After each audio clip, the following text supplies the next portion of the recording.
Il a été acclamé par son peuple,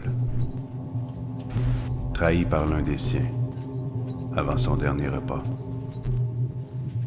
Il a été renié par un proche, couronné d'épines. Ils l'ont cloué sur la croix. Ils ont tiré au sort sa tunique, et alors que l'obscurité régnait, il rendit son dernier souffle. Le voile fut déchiré. Son côté fut percé.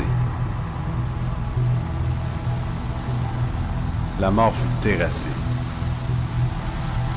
Il est ressuscité.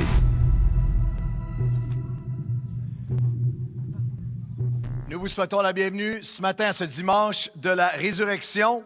Nous souhaitons la bienvenue à vous. Ce matin, 8-9 000 personnes vont franchir les portes de Nouvelle Vie pendant le week-end. Mais nous célébrons ce matin, nous célébrons ensemble. Bienvenue à ce dimanche de Pâques où le monde entier, il y a 2 milliards de chrétiens sur la terre qui célèbrent la résurrection de Christ. C'est l'événement historique le plus significatif de l'histoire. Si vous y pensez pendant un instant, toute l'histoire humaine est séparée entre un avant et un après Jésus-Christ. Nous sommes en l'an 2018 après Jésus-Christ. À chaque fois que vous écrivez une date, à chaque fois que vous envoyez un courriel avec une date, à chaque fois que vous écrivez une date sur un chéquier, vous rappelez et vous annoncez la vie, la mort et la résurrection de Jésus-Christ qui a changé. Il y a un avant et il y a un après. Et c'est pas juste quelque chose qui est vague pour l'histoire, pour l'humanité. Combien d'entre vous ici ce matin, comme des millions d'autres à travers le monde, il y a un avant et après Jésus-Christ dans votre vie? Il y a eu ce changement dans votre vie. C'est votre témoignage, c'est votre histoire. Lorsque nous regardons la terre entière qui parle de Jésus-Christ en ce dimanche, en ce premier dimanche d'avril, pourtant, au Québec, il y a une caricature qui exprime bien une certaine réalité au Québec. Caricature, on va la mettre à l'écran, qui était dans la Gazette hier. Caricature du célèbre caricaturiste Asselin qui dit il y a le petit lapin d'un côté, Jésus d'un côté, le petit lapin de l'autre. Et la question, c'est comment ceci, Jésus crucifié, ressuscité, a-t-il pu tourner en cela? Comment est-ce que Pâques a pu passer du Christ ressuscité au petit lapin de Pâques? Notre province de Québec est échaudée par une représentation de l'Église qui l'a éteint, qui l'a souvent de fois blessé, abusé ou tout simplement dont elle s'est désintéressée parce qu'elle n'avait rien de vivant, rien de pertinent à offrir.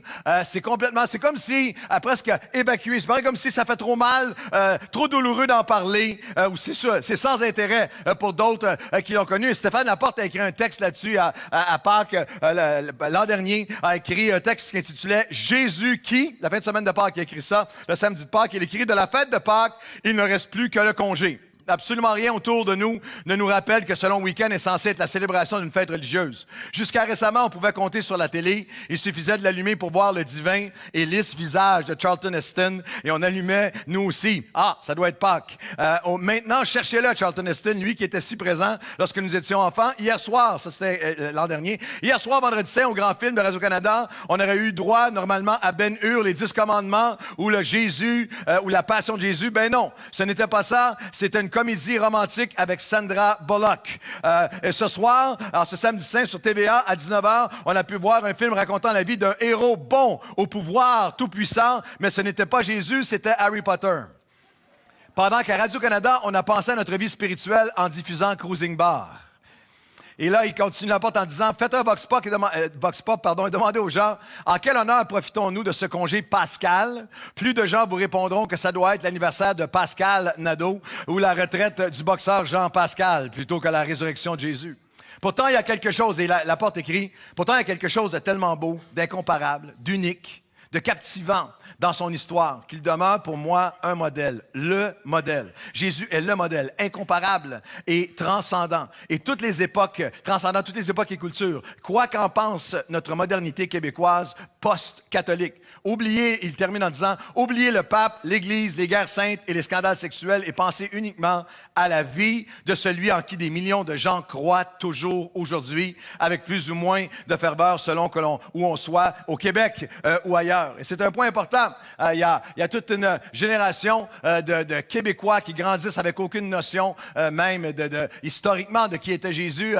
Une petite anecdote savoureuse qui est arrivée cette semaine. Notre directeur musical, vous avez vu sur l'estrade ce matin, Alex Paquette, a un garçon, Émeric, qui a 7 ans. Il est en 2e année. Et Émeric, à chaque semaine dans sa classe de 2e année, la professeure leur donne des mots qu'ils doivent écrire et apprendre à écrire. Et c'était la semaine de Pâques. Alors, la prof a mis une page, leur a donné une page avec les mots Pâques, poule, poussin, lapin, chocolat, des œufs de Pâques. Et Émeric, 7 ans, est allé voir sa professeure et a dit « Ces mots-là, madame, c'est pas vraiment mon style. Est-ce que je peux ajouter mes propres mots de Pâques? » Et la prof a dit, « Bien, c'est sûr, un petit gars qui va faire plus de travail que ce qu'il a demandé. Vas-y, mon grand. » Et il a ajouté les mots Jésus, Nazareth, croix, crucifixion, tombeau, résurrection.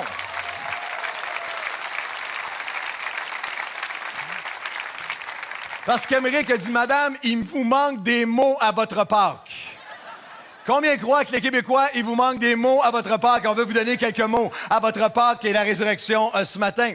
Parce que c'est pas seulement dans la société. Remarquez, même en tant que chrétien, il y a 2 grandes fêtes, 2 grandes célébrations, Noël et Pâques. Et très souvent, Noël a toute l'emphase pour nous. Et il y a bien des chrétiens que Pâques passe, c'est juste un congé, c'est Pâques. La résurrection peut même passer sous le tapis. Et c'est pas quelque chose de nouveau. L'apôtre Paul, il y a 2000 ans, a écrit à une église, alors que c'est juste quelques années, une vingtaine d'années après la résurrection, l'église de Corinthe. Et un jour, le plus grand théologien de tous les temps de l'histoire, l'apôtre Paul, a ressenti que les premiers chrétiens de Corinthe commençaient à prendre à la légère la résurrection. Et c'est comme s'il les prenait par le collet du veston pendant une seconde. Il disait, donnez-moi 5 minutes de votre attention comme il faut, là, et je vais vous dire quelque chose qui va vous rappeler à quel point vous ne prendrez plus jamais, vous ne devrez plus jamais prendre la résurrection à la légère. Il le rappelle dans 1 Corinthiens 15, 17 à 19. Et si Christ n'est pas ressuscité, votre foi est vaine. Vous êtes encore dans vos péchés. Par conséquent, aussi, ceux qui sont morts en Christ sont perdus. Et si c'est dans cette vie seulement que nous espérons en Christ, nous sommes les plus malheureux des hommes. L'apôtre Paul rappelle à chacun d'entre nous aussi, à chaque chrétien, que si Christ n'est pas ressuscité, chaque réunion d'église, chaque dimanche matin, chaque sermon, chaque chant, chaque prière est absolument vaine, n'a aucune signification. Que si Christ n'est pas ressuscité, notre foi, notre confiance est vaine. Notre message est une supercherie, un canular. Si Christ n'est pas ressuscité, nous sommes encore dans nos péchés. Il n'y a pas de pardon. Nous sommes pris, nous sommes séparés de Dieu par tout ce que nous avons fait, puis il n'y a aucun chemin pour revenir vers lui. Si Christ n'est pas ressuscité, il n'y a aucun espoir pour nos bien-aimés. Donc, il n'y a aucun espoir pour ceux qui sont décédés, qui nous ont quittés et qui connaissent le Seigneur. Il n'y a pas d'espoir. Tu vis, tu nais, tu manges, tu dors, tu bois, tu meurs et tu disparais. Il dit, si Christ n'est pas ressuscité, il n'y a pas de force, il n'y a pas de paix, il n'y a pas de puissance, il n'y a pas de capacité divine, il n'y a pas de réponse aux prières, il n'y a pas de relation entre toi et Dieu à chaque jour. Mais si Christ est ressuscité, chaque dimanche, chaque réunion d'église, chaque message, chaque prière est imprégné de la puissance de la résurrection et peut permettre à des vies d'être transformées. Chaque fois que tu témoignes à quelqu'un, tu témoignes de quelque chose qui est vrai, qui est authentique, qui est vivant, qui peut faire toute la différence dans sa vie. C'est parce que Christ est ressuscité. Lorsque nous prions, il nous entend. J'ai accès à une force, à une grâce, j'ai accès à des capacités autrement inaccessibles. Parce que Christ est ressuscité, tous mes fautes passées, présentes et futures sont pardonnées. Parce que Christ est ressuscité, nous sommes les plus heureux des hommes par la joie de la résurrection. Moi, j'ai eu le privilège, dans plus de 35, je pense que c'est 37 pays maintenant que j'ai visité, très souvent à différents endroits, de visiter des tombeaux, des monuments, des mémorials qui viennent honorer là où les gens reposent certains des plus grands leaders politiques, religieux, même réformateurs sociaux du monde. Puis il y a toujours la même chose. Il y a toujours une date de naissance, tu as un tiret, puis tu as la date par la suite. Lorsque j'ai eu le privilège de me tenir, comme certains d'entre vous l'avaient fait en Israël, dans le jardin, devant le tombeau vide, il y a quelque chose qui te marque, quelque chose qui reste dans ton cœur pour toujours. Il y a sa naissance, il y a un tiret, mais il n'y a pas de deuxième date. Il est ressuscité. L'apôtre Paul, dans le même texte de Corinthiens, commence à leur rappeler comment il est apparu, comment après la résurrection, il est apparu à Pierre, il est apparu aux 12, il est apparu pendant 40 jours. Ce n'est pas une hallucination d'un moment, il est apparu pendant 40 jours, puis il est apparu parfois à quelques 500 personnes à la fois. C'est pas mesmer, c'est pas un hypnotisme d'un moment qui te fait faire le canard pendant 30 secondes. Il a apparu à 500 personnes que leur vie a été changée par la suite et pour les prochains 30-40 ans, ont proclamé, même au péril de leur vie, qu'il était ressuscité. L'apôtre Paul dit aussi, il est apparu à moi. Moi, j'étais pas avec Jésus, j'ai pas marché avec lui comme les disciples, mais il est venu à ma vie, il est ressuscité puis il est venu, mais apparu et a transformé ma vie. Et il le fait depuis 2000 ans. C'est pour ça que je vous appelle ce matin, juste pendant quelques minutes, je vous appelle à ce que j'appelle l'ABC de la résurrection. L'ABC de la résurrection, A, c'est j'arrive à l'église dimanche matin de Pâques avec beaucoup d'idées préconçues. C'est possible, vous êtes arrivé ici avec toutes sortes d'idées et toutes sortes de choses, opinions déjà toutes faites. Une, par exemple, les plus répandues au Québec, c'est que tout ce qui est la Bible, les textes religieux, la mort, la résurrection, c'est juste des fables qui ont été écrites des centaines d'années plus tard, lorsque tout le monde était mort, personne ne peut rien prouver, tout le monde était mort, et puis ça a été arrangé par la suite. Tu ne peux pas croire à ça, ça a été arrangé plus tard, alors que tout le monde avait été disparu. Et tous les historiens et tous les archéologues et tous ceux qui étudient, tous les experts dans ce domaine-là vont rappeler, et je dois le dire parce que la majorité des Québécois n'ont pas pris 5 minutes à étudier ça, qu'au contraire, les écrits du Nouveau Testament, par exemple, Corinthiens, je viens de lire, et c'est quelques 25-30 ans seulement après la résurrection. Et Paul dira, même les gens qui l'ont vu ressusciter sont encore là à Jérusalem. Il y a certains des épîtres qui vont, lorsque tu recules dans les épîtres, tu vois jusqu'à même 37 après Jésus-Christ, 15 à 17 ans après la résurrection, c'était tout frais, c'était des témoins oculaires qu'il avait vécu, qu'il avait vu et qui avaient vécu non seulement sa mort, mais sa résurrection. J'arrive avec l'ABC, c'est que si vous arrivez, on peut arriver avec beaucoup d'idées préconçues, ou le B, j'ai été blessé par l'Église et le religieux. Et ce matin, juste pendant un moment ce matin, comme Stéphane Laporte l'a dit, suspends ce que tu as vu et connu sur l'Église, parce que je veux te dire, il y a une autre Église. Il y a une Église chrétienne mondiale, nationale, canadienne, québécoise, Nouvelle Vie, et une parmi des centaines d'autres qui n'est pas parfaite du tout, mais qui est authentique, qui est vraie, qui n'est pas là pour prendre ou abuser, qui est là pour donner, qui est là pour servir, où il y a du respect, dites amen à n'importe quel moment, et où la vie de l'Esprit coule. L'ABC, c'est j'arrive avec beaucoup d'idées préconçues, j'ai été blessé par l'Église, mais est-ce que je suis prêt à considérer Jésus et la Bible ce matin? Parce qu'à travers l'histoire de Jésus aujourd'hui, lorsque des gens sincères, même s'ils sont complètement hostiles à la foi, viennent considérer, juste honnêtement ouvrir leur cœur pendant un instant, pendant une recherche honnête, intellectuellement et de cœur, ils vont très souvent leur arriver ce qui est arrivé à notre ami Lee Strobel, qui est un prix gagnant, un journaliste émérite gagnant pendant des années. Il était journaliste d'enquête, a fait certaines des plus grandes enquêtes du Chicago Tribune, dont c'est un avocat gradué de Yale, agnostique, méprisant à l'égard de la religion, gagnant du prix Pulitzer pour ses enquêtes pour le Chicago Tribune. Il est devenu chrétien et apologiste. Lorsque sa femme est devenue chrétienne, lui est enragé de ça et il a décidé de faire l'enquête de toutes les enquêtes, a été mandaté par son journal d'accepter qu'il le fasse et pour prouver hors de tout doute par les faits historiques que c'est une fumisterie. Il y a un film qu'on va montrer ici dans quelques semaines, un film qui s'appelle L'Enquête, qui a été fait sur sa vie parce que Strobel, lorsqu'il s'est approché de la résurrection pendant des mois et des mois à l'étudier, est devenu croyant lui-même. On est venu à la conclusion logique. La combinaison de la conclusion logique et de ce qui se passait dans la vie des gens autour de lui. Et je mentionne Strobel parce qu'il y a quelques semaines, j'ai reçu un témoignage de quelqu'un qui est assis ici. Il va être à la deuxième réunion ce matin qui m'a écrit ceci et c'est en ligne avec Lee Strobel.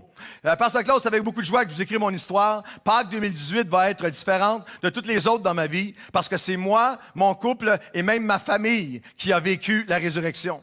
Je suis mathématicien de formation, j'enseigne au Cégep Maisonneuve et je suis par nature un cartésien et la logique était mon Dieu. Je termine un doctorat en mathématiques avancées, il n'y avait aucune place dans ma vie pour le mysticisme ou le religieux. Québécois typique, j'ai grandi en considérant le tout comme une béquille pour les faibles et des fables et légendes niant science empirique, réalité historique ou mesurable. Ma blonde et moi avons un beau garçon, tout pour être heureux, mais notre couple en arrachait.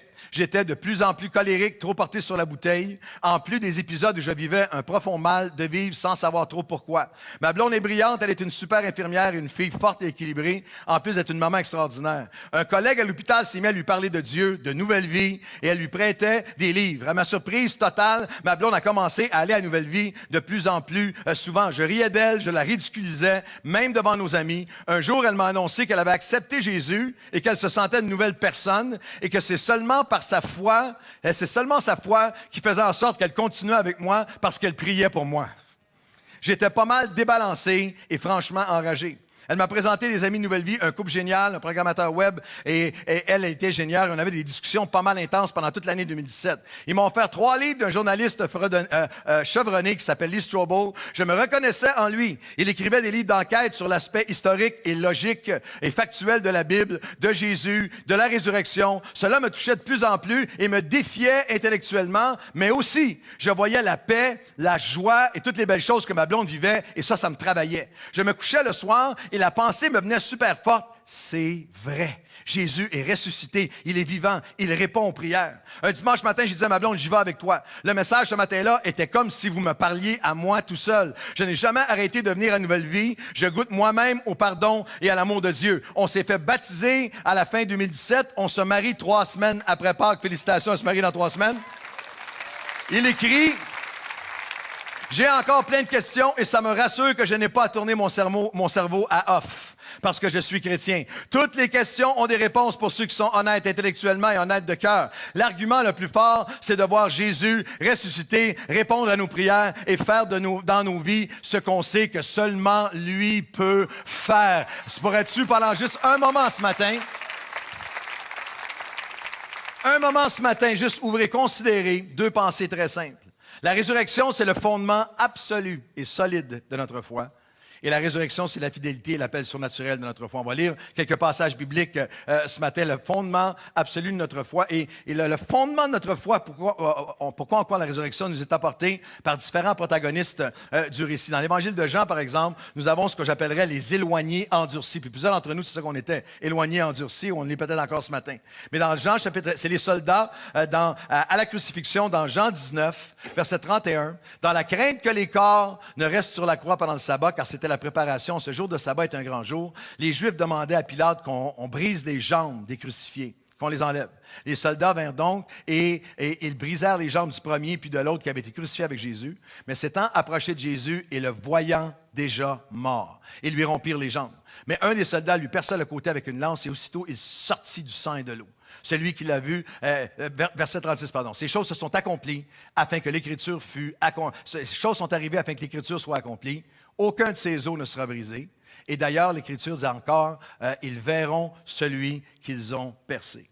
Les historiens nous disent qu'il y a eu 30 000 crucifixions sur une période de 10 ans autour de la crucifixion de Jésus. Ça arrivait, c'est un génocide. Ça prenait place continuellement. Il n'y a personne qui survivait à une crucifixion. Il n'y a aucun livre d'histoire qui parle d'un survivant d'une crucifixion. Lorsqu'on parle des Juifs ici, c'était les leaders religieux, économiques et politiques qui étaient totalitaires, qui avaient pouvoir de vie et de mort sur le peuple à ce moment-là. Lorsqu'on parle du jour de la préparation, c'était le vendredi.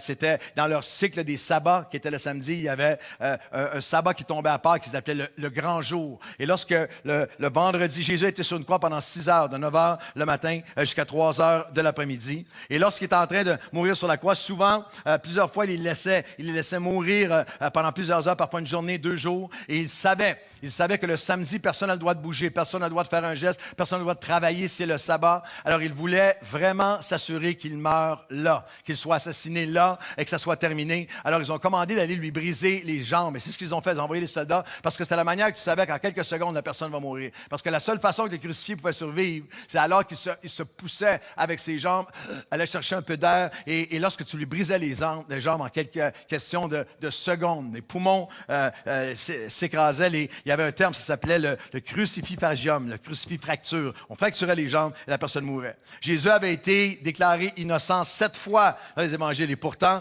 ils l'ont crucifié, ils l'ont battu à mort. Beaucoup d'historiens parlent de ceux que juste par les coups mouraient, mais par la suite, il a été fouetté avec un fouet avec des lanières de morceaux de bois et d'acier et d'ossements, et la plupart mouraient au moment du fouettage, et par la suite sur la croix pendant 6 heures, et les soldats sont là pour contre Pilate, a peur d'eux, il envoie les soldats, fait briser les jambes, et les soldats qui étaient là, c'est les bourreaux, c'était leur expertise et leur vie était en danger. C'est eux qui s'assuraient que la personne était morte. C'est ça leur job dans la vie, de savoir qui est vraiment mort, de prononcer le décès. Il y a un historien qui donne une anecdote d'un soldat qui est arrivé, qui était assigné à une crucifixion et qui est arrivé ivre. Et juste parce qu'il est arrivé ivre, ils l'ont crucifié lui-même cette journée-là.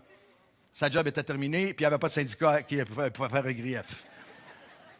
Et alors qu'ils lui ont brisé les jambes, et il a constaté, il est juste mort, il est absolument mort. Vous dites, pourquoi c'est important de dire ça? Parce que c'est une des théories historiquement les plus utilisées pour nier la résurrection. Depuis des siècles, vous allez avoir des volumes après volumes qui vont dire, non, il n'était pas ressuscité vraiment, il n'est pas Dieu, il n'est pas ressuscité parce qu'il n'était pas vraiment mort. Mais les soldats endurcis nous assurent à quel point il était mort. Non seulement est-ce que les jambes sont brisées, ont constaté le décès, mais il est déjà mort, mais la Bible nous dit qu'ils ont pris une lance puis ils ont percé son côté. L'eau et le sang sortis. Le liquide lymphatique et l'eau contenue dans le péricarde, l'enveloppe autour du cœur, a littéralement déchiré, a littéralement crevé. Et c'est tellement important que vous compreniez. Jésus n'est pas une victime. Il n'a pas été une victime.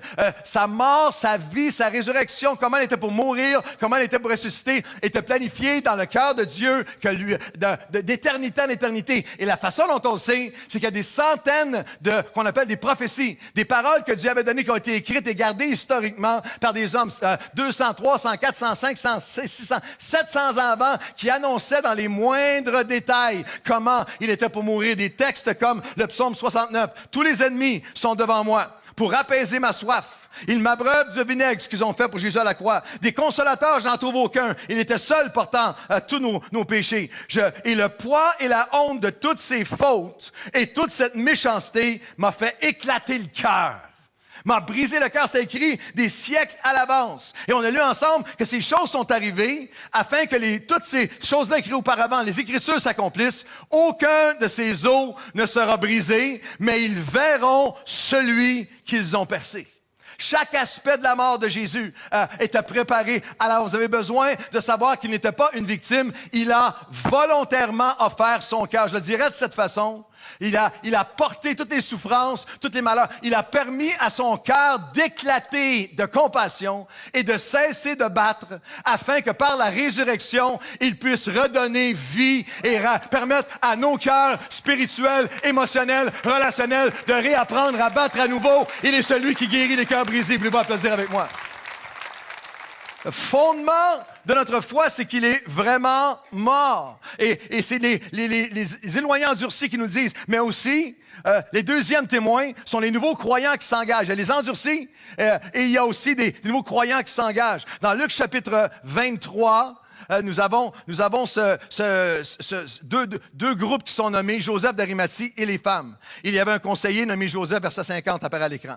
Il y avait un conseiller nommé Joseph, homme bon et juste, qui n'avait pas participé à la décision et aux actes des autres. Il était d'Arimathée, ville des Juifs. Il attendait le royaume de Dieu. Cet homme se rendit vers Pilate et demanda le corps de Jésus. Il descendit de la croix, l'enveloppa d'un linceul, le déposa dans un sépulcre taillé dans le roc où personne n'avait encore été mis.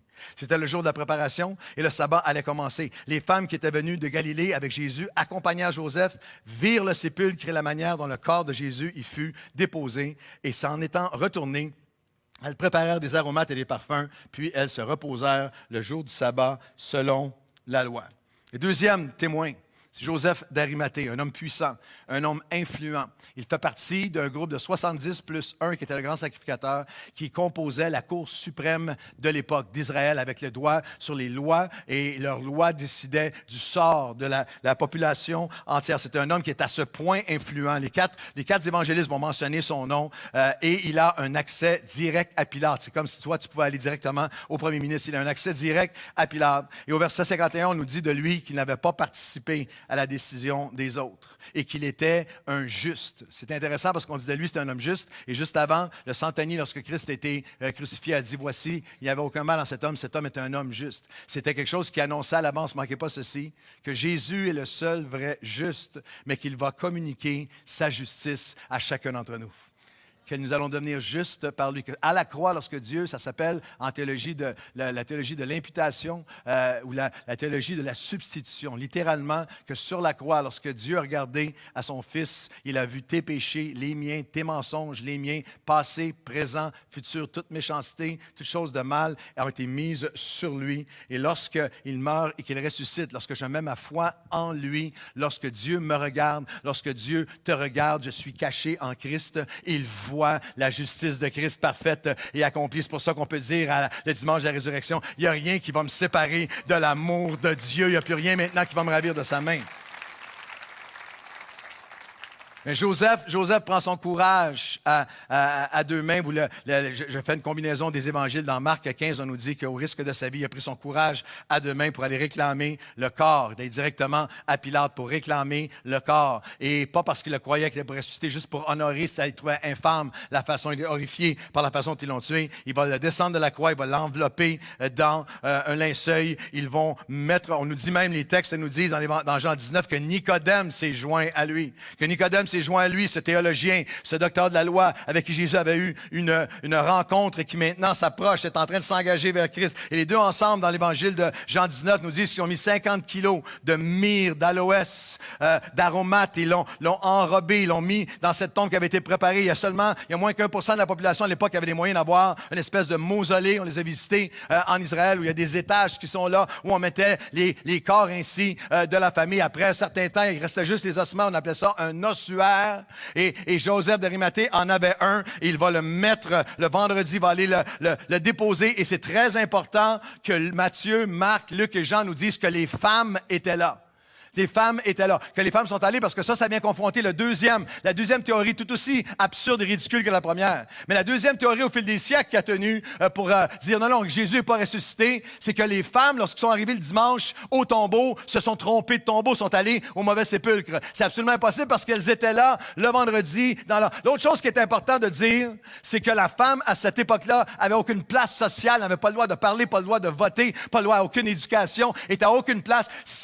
Croyez-moi, les hommes qui ont écrit, ça avait écrit un récit pour essayer de monter leur mouvement. C'était consternant pour tout le monde à l'époque qu'ils disent, c'est les femmes qui ont été les premières évangélistes. Les femmes étaient au cœur de notre démarche. C'était peut-être contre toute la culture de l'époque, mais Jésus était venu pour dire, maintenant, je viens rétablir mon ordre divin où chaque personne, homme et femme, égale en importance et en beauté, vont contribuer à l'avancement de mon royaume. Que pas seulement des femmes, que les hommes applaudissent aussi.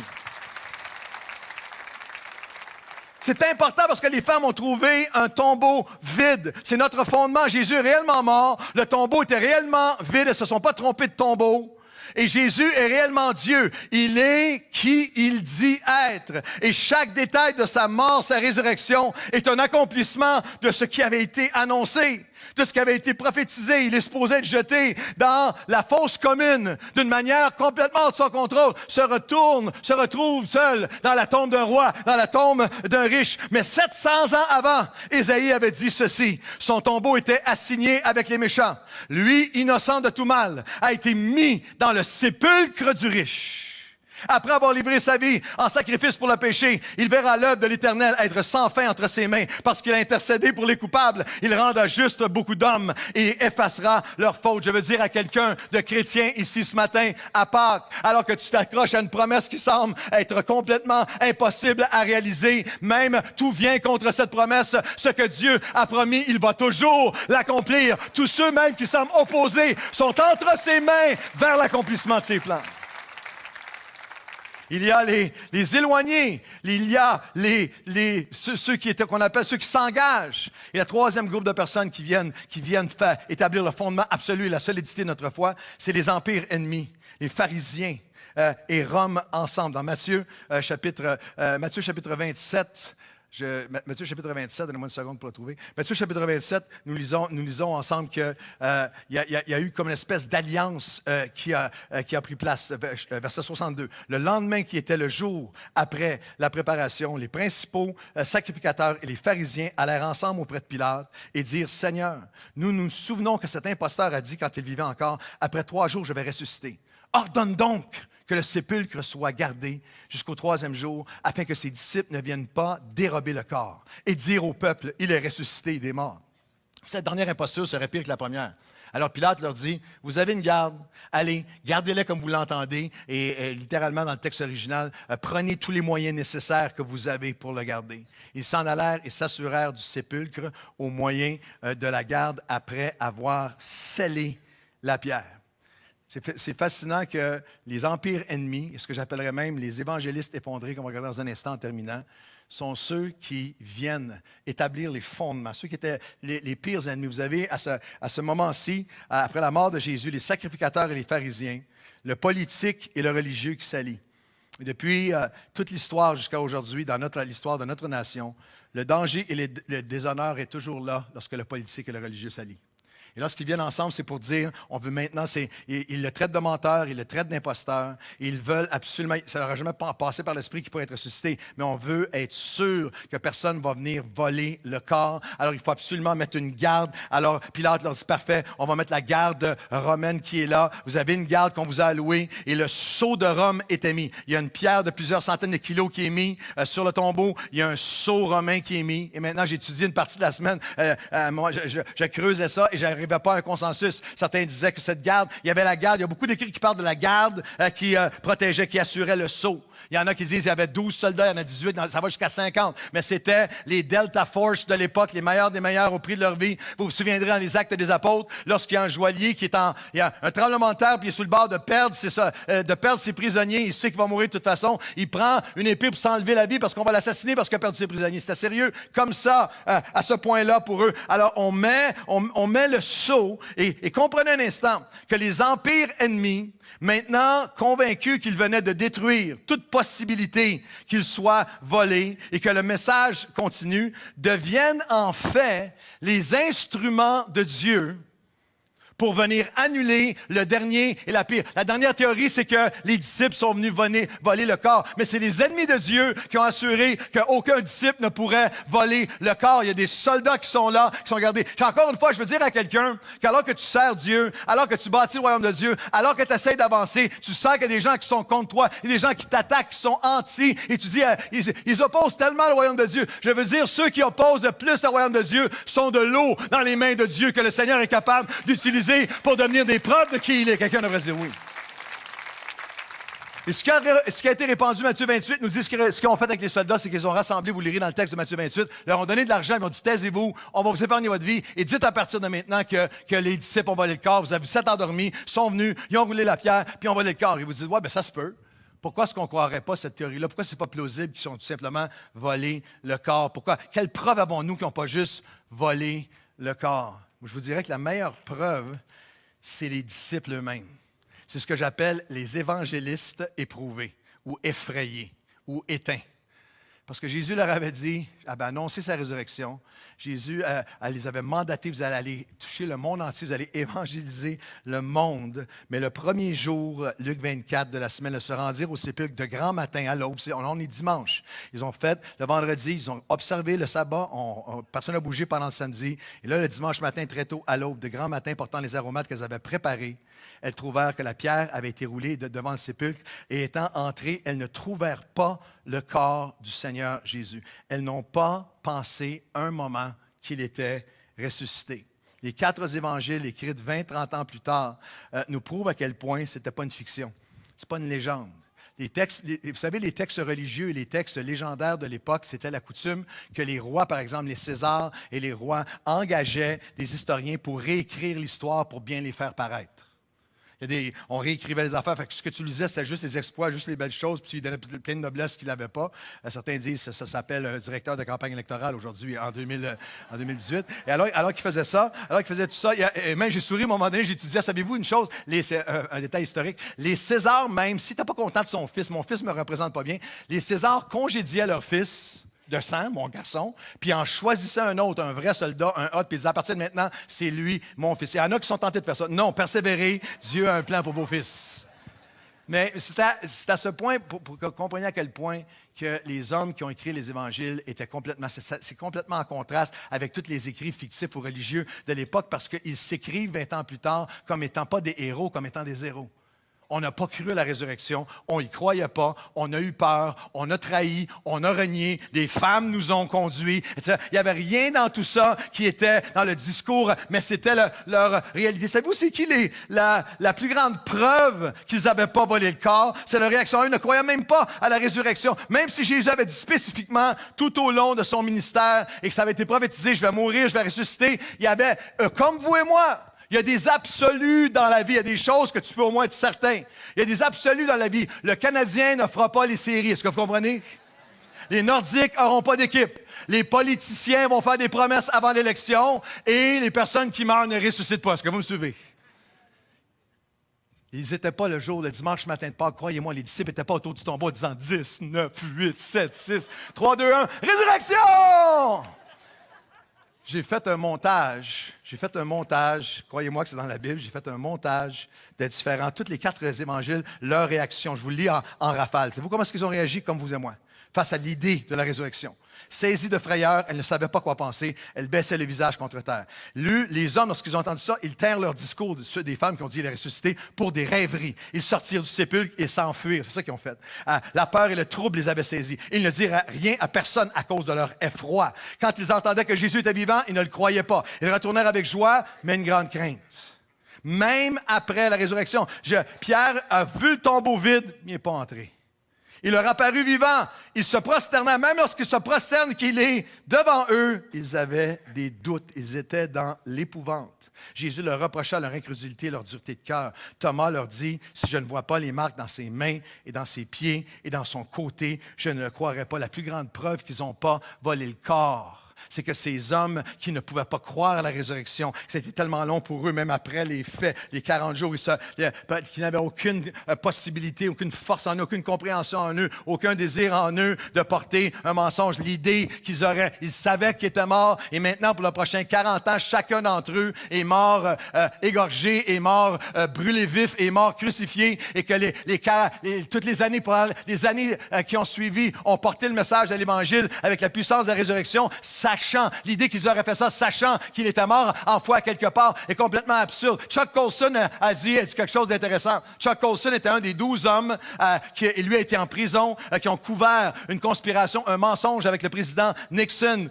Et lui est devenu en prison un chrétien qui, pendant 30-40 ans par la suite, a prêché la résurrection, mais il a écrit ceci. « Je sais que la résurrection est un fait. » Et Watergate, le scandale du Watergate, me l'a prouvé. Comment? Parce que 12 hommes ont témoigné qu'ils avaient vu ressusciter des morts et qu'ils ont proclamé cette vérité pendant 40 ans sans jamais une seule fois le renier. Chacun d'entre eux a été battu, torturé, lapidé, mis en prison, plusieurs mis à mort. Ils n'avaient jamais enduré tout cela si cela n'était pas vrai. Watergate a impliqué 12 hommes, les plus puissants du monde. Ils n'ont pas été capables de maintenir pendant 3 semaines le mensonge. Vous me dites que 12 apôtres ont gardé un message ou un mensonge pendant 40 ans. Non, ils n'ont pas été portés pendant 40 ans par le fait qu'il est ressuscité. Non seulement ça, mais la puissance de la résurrection vivait en eux, les touchait, les changeait, les transformait. Et il marche jusqu'à aujourd'hui. Voulez-vous applaudir la résurrection avec moi? Le fondement absolu de notre foi, Jésus est vraiment mort. Les femmes ne se sont pas trompées de tombeau. Les disciples n'ont pas volé le corps. Il est ressuscité et il invite chaque personne. C'est la fidélité et l'appel, le surnaturel de notre foi. Il invite chaque être humain depuis 2000 ans à entrer dans la résurrection. Marc 16, 6, « Ne vous épouvantez pas. Vous cherchez Jésus de Nazareth qui a été crucifié. Il est ressuscité comme il vous l'avait annoncé. Venez, voyez et entrez dans le lieu de la résurrection. Et allez dire à ses disciples et à Pierre qu'il est ressuscité. » Wow! Venez et entrez dans le lieu de la résurrection. N'ayez pas peur. Il n'a pas été seulement crucifié. Le petit Jésus n'est pas seulement sur une croix. Et le grand Jésus, il est ressuscité. Et maintenant, je vous invite à entrer. La Bible nous rappelle que l'ange n'a pas roulé la pierre pour que Jésus puisse sortir. L'ange a roulé la pierre pour que moi et toi, on puisse y entrer. Et depuis 2000 ans, tu peux venir, voir et goûter à la résurrection. Goûter à la puissance de la résurrection, parce que le verset le plus fabuleux, c'est que le même esprit qui a ressuscité Christ d'entre les morts demeure en nous. Que tu peux entrer, boire. Et dans les textes qui suivent, que je n'aurai pas le temps de lire ce matin, il y a des disciples qui sont sur la route d'Emmaüs, qui sont en route, ils sont en train de s'éloigner de la résurrection. J'aimerais vous dire que le Christ ressuscité n'est jamais passif. Il est passionné. Et alors qu'ils s'éloignent, qu'ils sont en route, s'éloignant de lui, Jésus va marcher avec eux, va aller les chercher. Et ce matin, Jésus marche les allées de cette église comme il marche les allées de nos villes, les rues de nos villes, pour quelqu'un qui s'est éloigné, pour quelqu'un qui marche dans la direction opposée, pour quelqu'un qui a été blessé, pour quelqu'un qui a été déçu, pour quelqu'un qui ne croyait pas. Puis il marche, puis il va aller te chercher là où tu es. Quel que soit ce que tu as vécu, quel que soit ce que tu as traversé. Puis quelqu'un dit, oui, mais tu sais pas, c'est pas la tâche que j'ai vécue, tu sais pas ce que moi ce que je porte sur ma vie. C'est tellement magnifique que Jésus dit, ressuscité, il dit, je vais aller les chercher partout là où ils sont. Allez dire à mes disciples que je vais marcher devant eux, je suis ressuscité, ils peuvent entrer, ils peuvent voir et ils peuvent goûter à la résurrection. Et allez le dire à mes disciples et à Pierre. Allez le dire à celui qui s'est éloigné. Allez le dire à celui qui a renié. Allez le dire à celui qui ne le mérite pas. Allez le dire à celui qui pense que c'est fini. Allez le dire à celui qui pense qu'il y a une tache sur sa vie qui ne pourra plus jamais être effacée, que les choses ne pourront plus jamais être comme elles étaient. Allez le dire à celui dont les doutes, allez le dire à celui qui porte un secret, allez le dire à celui qui a une dépendance, allez le dire à celui qui est rempli de colère, allez le dire à celui qui a vécu une expérience avec l'Église chrétienne qui l'a révolté, allez le dire à celui qui est sur la route d'Emmaüs s'éloignant, je vais aller le chercher, allez le dire à celui qui pense que tout est fini, allez le dire à celui qui pense qu'il y a une tâche qui est permanente sur sa vie. Il y a plusieurs années, mon épouse et moi, on a été invités, on était vraiment impressionnés. On a été invités d'aller dans un restaurant qu'on n'avait jamais. C'était à un niveau de restaurant. Nous, on est très Casa Grecque, ce genre de niveau-là. Et là, ils nous ont invités, on était en Floride, et un ami couple disait, on vous invite dans un resto, habillez-vous propre. Tu sais, qu'on s'habille propre. Puis on arrive au resto, c'était juste, wow! Petite musique d'ambiance qui jouait, et on est dans le resto. Vous l'entendez-vous aussi? C'est pas juste dans ma tête, la musique, vous l'entendez? C'était juste trop upset. C'était juste comme... on se tenait... Pardonnez-moi, en québécois, moi, en tout cas, je me tenais les fesses serrées. Tu sais, j'étais comme juste comme... Wow! Puis il y avait tellement... moi, j'étais habitué, une fourchette, un couteau. Il y en avait tout le long... ça partait de la petite, la moyenne, la grande, etc. Puis, lorsqu'est arrivée la carte, il y avait une carte des vins, puis juste jeter un œil, il y avait des vins qui étaient mon hypothèque. Alors, il y avait des... Fait que j'ai dit non, ben vas-y, toi, commandez, tu sais. Et c'était juste, on essayait de relaxer, mais c'était juste comme wow, on est ici, puis tout le monde papillonnait autour. Puis à un moment donné, juste tranquillement, tu sais, relaxer un petit peu, on parlait un petit peu. D'un coup, on s'est mis à parler, puis il y a quelqu'un autour de la table qui s'est mis à parler, puis d'un coup, oh! Aïe, aïe. Tu veux mourir. Quelle que soit ta position théologique, je voulais le retour de Jésus là, le retour. Oh! Je veux m'en aller, je veux disparaître. Les gens qui étaient autour, ben non, c'est correct, c'est pas, laisse faire, c'est pas grave. Tout ce que je pouvais voir, je ne voyais plus rien autour. Tout ce que je pouvais voir, c'était la tache. La tache sur la nappe blanche, il n'y a rien à faire. Tout ce que je pouvais voir, c'est qu'est-ce qui avait été renversé. Ça n'a pas d'importance, qu'est-ce qu'ils vont m'amener. Ça n'a pas d'importance, les belles choses qui vont m'amener. Ça n'a plus d'importance que ce qu'il y a autour. Je vais toujours avoir la tache d'en face. Ça va être ça, mon expérience. Ça va être le divorce, ça va être la souffrance. Ça va être... Pendant que j'étais assis là, tout à coup, les gars sont arrivés. C'est vraiment ça qui est arrivé. Mon épouse est première rangée. Pour vous dire, tout à coup, je n'avais pas le temps de bouger. Les gars sont arrivés, souriants. Les gars sont arrivés.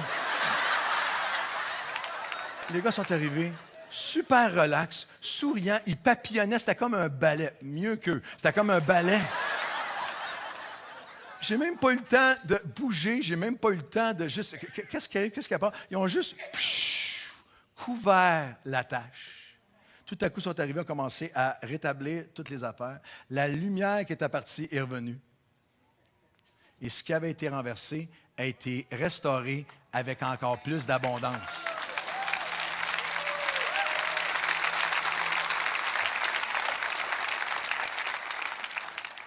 Oui, mais moi, j'ai une tâche, Claude, c'est pas. C'est un divorce que j'ai vécu, c'est une tragédie qu'on a vécue, c'est un deuil qu'on a vécu qui nous a juste écorché vite. C'est une déception que j'ai vécue. Moi, je m'étais donné, je pensais que Dieu était pour faire ça. Puis, il y a une chose que personne ne sait, il y a un secret que je porte, il y a une dépendance, il y a un péché, il y a un manquement, j'ai tout saboté, j'ai renversé. Puis le verre, il est tourné, puis il est renversé. Puis la lumière est partie, ça fait longtemps. Puis il peut arriver n'importe quoi, je vais toujours, tu vois, vous autres, vous ne la voyez pas, mais moi, je vais toujours vivre avec la tâche. La résurrection, c'est Dieu qui dit, je viens à toi et par ma résurrection, toutes choses peuvent être restaurées. Non seulement juste survivre que tu vas être correct, mais avec encore plus d'abondance. La lumière qui était partie peut revenir et son amour, sa grâce, sa patience, sa puissance peut couvrir la tâche et te faire entrer dans le témoignage que le Seigneur a préparé pour toi. Que ceux qui savent que c'est vrai disent un dernier grand amen.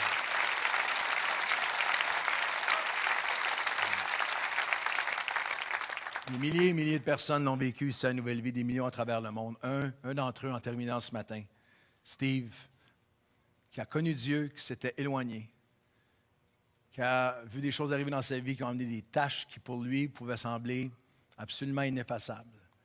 Mais qui, il y a quelques années, comme un dimanche comme celui-ci, juste ouvert son cœur à nouveau et laissé la puissance de la résurrection venir restaurer toutes choses. Alors qu'il vous raconte en quelques mots son histoire, son témoignage, laissez la puissance de la résurrection aller vous rejoindre là où vous êtes. Venez, entrez, voyez et goûtez que le même esprit qui a ressuscité Christ est ici, dans ce lieu, pour vous.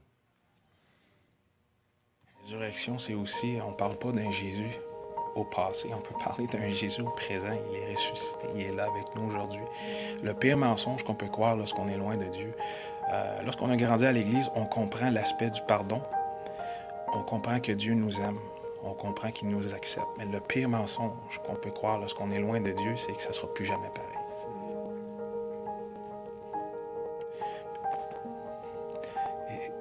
Quand je parle du plan parfait, c'est que Dieu nous dit que non, il n'y a rien qui a changé. Lorsque tu reviens, le plan parfait, il va utiliser tout ce que tu as passé.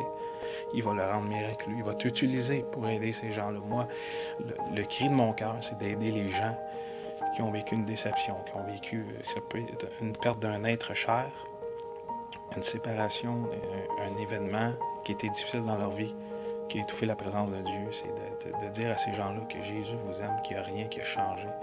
Il est là. Oui, ça va être pareil qu'avant, ça va être même mieux qu'avant, parce que Dieu va tout prendre et le rendre miraculeux. Moi, je peux vous dire que parfois, quand on prie, on ne voit pas rien, mais moi, je peux vous dire que je le sens. Mais quand j'étais loin de Dieu, j'étais en Allemagne, partout où j'étais dans le monde, il y a toujours quelqu'un qui se présente sur ton chemin, va venir te dire une parole. Ces gens-là ne savaient pas ce qu'ils disaient, mais moi, je ressentais que c'est Jésus qui me disait « C'est moi qui est avec toi ». Puis j'ai toujours ressenti les prières. Parfois, ça peut prendre du temps, mais ne doutez jamais que Dieu entend vos prières et agit sur ces gens-là. Ça prend du temps. C'est toujours le timing de Dieu. Et puis, oui, il y a beaucoup de gens qui ont prié pour moi, dont Pasteur Claude, longtemps, mes parents. Et puis, moi, la leçon de ça, c'est à cause que j'ai senti les prières, je crois que ça fonctionne, je le fais moi-même aussi. Aujourd'hui, je prie pour tous ceux que j'aime et j'ai un fardeau pour ceux qui souffrent d'être loin, de ceux qui ont connu Jésus, qui sont loin, j'ai un fardeau pour eux. Et si je pouvais vous dire une chose, ne cessez jamais de prier, surtout ne cessez jamais de croire que ces gens-là vont revenir parce que c'est selon le temps de Dieu. Mais Dieu vous entend et ces gens-là le vivent, vos prières. Moi, j'y vivais. Ça a pris du temps, mais je les ressentais, ces prières-là, puis Dieu l'a toujours agi. On va applaudir la résurrection ensemble. Vous penchez la tête pendant un instant avant qu'on retourne. Le tourbillon de la vie nous reprenne. On va aller à nos dîners de Pâques en famille.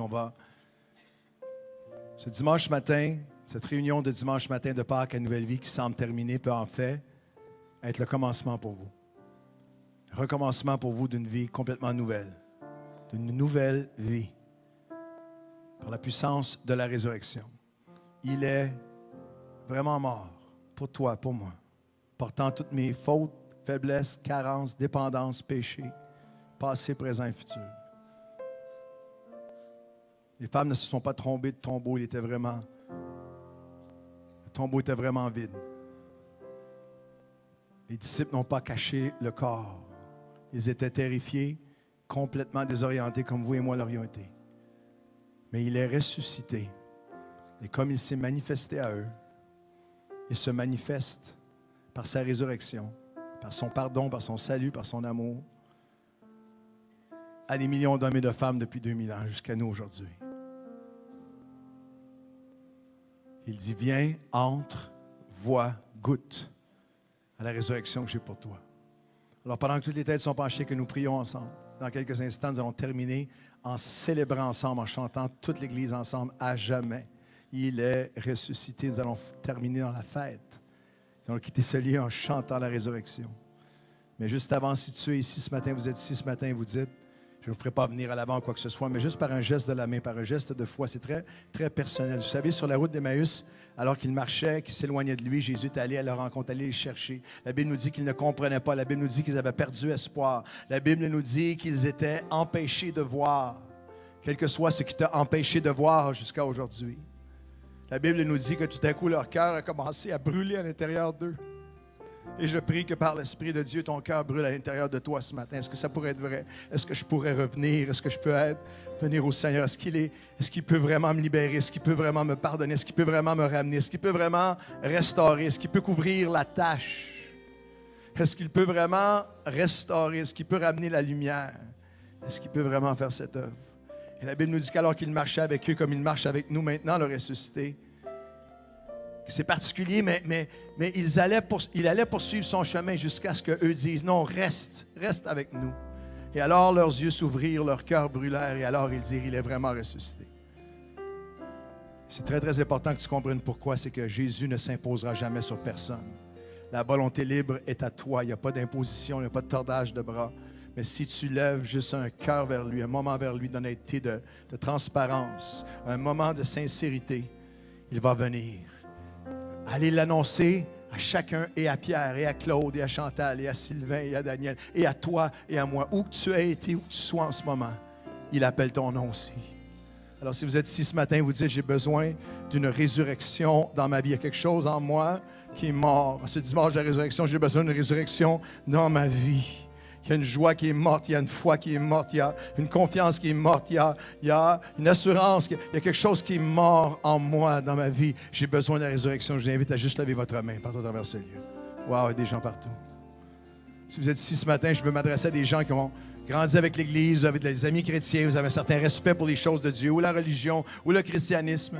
Mais ce matin, c'est votre matin. Je veux déclarer que je mets ma foi en Jésus-Christ. Je lui demande pardon pour mes fautes, pour mes péchés, et je l'accepte comme mon Seigneur. Je déclare, il est le ressuscité, et il est ressuscité pour moi. C'est mon matin. Des jeunes qui sont ici, des moins jeunes. C'est mon matin pour déclarer, en ce 1er avril 2018, le dimanche matin de Pâques 2018, j'ai fait ma déclaration de foi. Je l'ai accepté, reçu dans ma vie, et je lui ai donné ma vie. Je vais vous inviter à lever votre main là où vous êtes, partout à travers ce lieu. Wow! Wow! Merci Seigneur. Oh, s'il y avait juste une personne, le ciel danserait de joie, mais des dizaines lèvent leurs mains en ce moment. Vous êtes ici ce matin, vous dites, je me suis éloigné. Moi, je suis comme Pierre, je l'avais connu, mais je me suis éloigné. J'ai pleuré amèrement, j'ai couru loin. J'étais loin sur la route d'Emmaüs.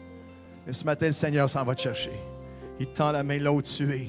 Si vous êtes ici, vous dites, il y avait une tâche, je m'étais éloigné. J'ai, comme Steve, pensé que les choses ne pourraient jamais revenir. Ou que même les choses ne pourraient jamais être rétablies. Mais ce matin, je veux revenir. Je ne passerai pas une autre année. Je ne passerai pas un autre Pâques loin de Dieu. Je veux ce matin. Je n'ai pas toutes les réponses pour l'avenir. Mais ce matin, je mets ma confiance en lui et je veux revenir à lui spécifiquement. Je m'étais éloigné et je reviens à lui. J'aimerais voir votre main partout à travers ce lieu. Encore une fois, tellement de gens, tous les âges. Le dernier appel très particulier, vous êtes avec nous pour les premières fois, ça fait 1 an, vous venez à Noël, vous venez à Pâques, vous venez cycliquement, vous fréquentez, vous posez des questions, vous vous approchez, mais vous n'avez jamais réellement pris une décision. Vous avez une date de naissance physique, mais Nicodème, le docteur de la loi, Jésus lui a dit, tu dois naître de nouveau. Il y a une naissance spirituelle lorsque tu, aujourd'hui, décides, le 1er avril 2018, Pâques 2018, je reconnais mon besoin de Dieu, je l'accepte dans mon cœur. Il est le Seigneur, je crois en lui, j'accepte dans mon cœur qu'il est ressuscité. Il est mort pour moi, ressuscité pour moi. Il va me pardonner, il va me remplir de la puissance de la résurrection. C'est la première fois que je prends cette décision, mais je la prends ce matin. Au nom de Jésus, je veux donner ma vie au Seigneur. J'aimerais voir votre main partout à travers celui bien haute, sans aucune... Wow! Oh, wow! Voulez-vous applaudir des dizaines et dizaines de personnes qui lèvent la main? Voulez-vous applaudir le plus grand de tous les miracles? Voici ce qu'on va faire. On va se lever ensemble. Est-ce qu'on peut se lever ensemble? Puis il y a des gens, vous êtes tellement nombreux à avoir levé votre main. Je vais vous conduire dans une prière et toute l'Église va la prier avec vous. Ce n'est pas la répétition qui compte, c'est votre cœur sincère alors que vous priez. Est-ce que d'un même cœur, toute l'Église ensemble, on peut se joindre à eux dans ce moment le plus important de leur vie? Est-ce qu'on peut prier ensemble tout le monde en disant, Seigneur Jésus, je déclare que tu es ressuscité. Tu es Dieu.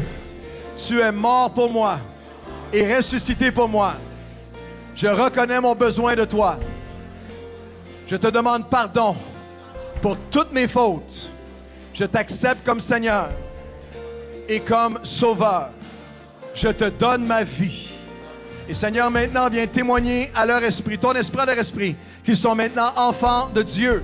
Que la nouvelle naissance est maintenant, commence maintenant. Que maintenant, tu viens les libérer du passé, les faire passer de la mort à la vie. Que maintenant, Seigneur Dieu, le même esprit qui t'a ressuscité d'entre les morts va demeurer en eux à partir de maintenant et que tu as une puissance pour eux, pour libérer, pour consoler, pour relever, pour même remettre en morceaux le cœur qui avait éclaté. Que ton cœur a éclaté, a fendu, que ton cœur a été percé afin de guérir le nôtre. Que la tâche sera couverte et que tu vas restaurer les choses, toutes choses à nos vies. Et Seigneur, lorsque la Bible dit une seule personne revient à toi, tout le ciel éclate en allégresse. Alors ce matin, nous nous joignons aux anges du ciel pour applaudir et acclamer et ovationner le plus grand de tous les miracles, les hommes et les femmes qui viennent à Dieu.